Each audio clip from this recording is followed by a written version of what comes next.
আমি হসপিটালে প্রবেশ করতেই মিতু দৌড়ে এসে আমাকে জড়িয়ে ধরে কান্না শুরু করলো। আমি সান্ত্বনা দিয়ে বললাম, কান্না করো না। মিতু বলল, ভাইয়া আব্বুকে নিবিড় পর্যবেক্ষণে রেখেছে, কেবিনের ভেতরে আমাকেও যেতে দিচ্ছে না। আপু কোথায়? আপু আসেনি?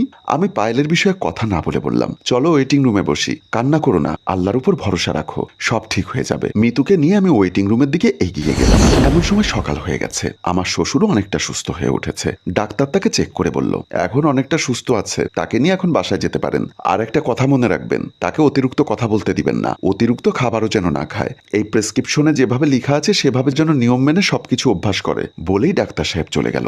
এমন সময় পায়েল কান্না করতে করতে কেবিনের ভিতরে প্রবেশ করলো। দৌড়ে এসে তার বাবাকে জড়িয়ে ধরলো। আমার শ্বশুর পায়েলকে বলল, আসলে আমি যেমন অতিরিক্ত কথা বলি, তুইও তেমন অতিরিক্ত বুঝিস। গত রাতে তো আমি মারাও যেতে পারতাম, তোর মুখটা দেখতে বারবার ইচ্ছা করছে, কিন্তু তোকে কল দিলাম, তোর মোবাইল বন্ধ।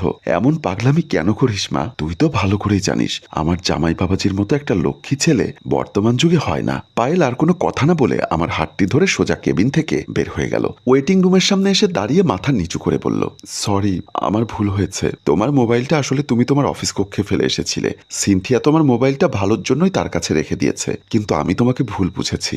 রাগ করে মোবাইলটা বন্ধ করে রেখেছি, তোমাকে বাসায় ঢুকতে দেইনি। তারপর তুমি আমার আব্বুর কাছে মেডিকেলে এসেছো। আব্বু ঠিকই বলেছেন, আমি আসলেই অতিরিক্ত বুঝি। আমি অবাক হয়ে পায়েলের দিকে তাকিয়ে ওর বকবক শুনছিলাম আর ভাবছিলাম অবশেষে সরি বলল তাহলে। পায়েল আমাকে ধাক্কা দিয়ে বলল, কি ব্যাপার, কি ভাবছো? আমাকে ক্ষমা করে দাও। আমি এবার একটু ভাব নিয়ে বললাম, হয়েছে হয়েছে, আর ক্ষমা চাইতে হবে না। বাসায় গেলে তো আবারও কিচ্ছা কাহিনী শুরু করবে। পায়েল ডানে বামে তাকিয়ে দেখলো কেউ আছে কিনা, তারপর আমাকে জড়িয়ে ধরে বলল, সত্যি বলছি, আজকের পর থেকে বদলে যাব, কোনো কিছু অতিরিক্ত বুঝবো না, তোমার সাথে বকবক করবো না। তুমি আমাকে ভালোবাসবে আর আমি তোমাকে ভালোবাসবো। প্রিয় ভিউয়ার্স, অতিরিক্ত বোঝা, অতিরিক্ত কথা কোনোটি ভালো না। তার দৃষ্টান্তমূলক প্রমাণ হয়তো আপনারা পেলেন। তাই আসুন আজ থেকে নিজেদের পরিবর্তন করার চেষ্টা করি। আর গল্পটি ভালো লাগলে লাইক, কমেন্ট ও শেয়ার করি। গল্পটির রচনা ও পরিচালনায় ফেরদৌস অপু, প্রযোজনায় মঞ্জুর মোর্শেদ, ক্যামেরায় শিহাব ও আশরাফ।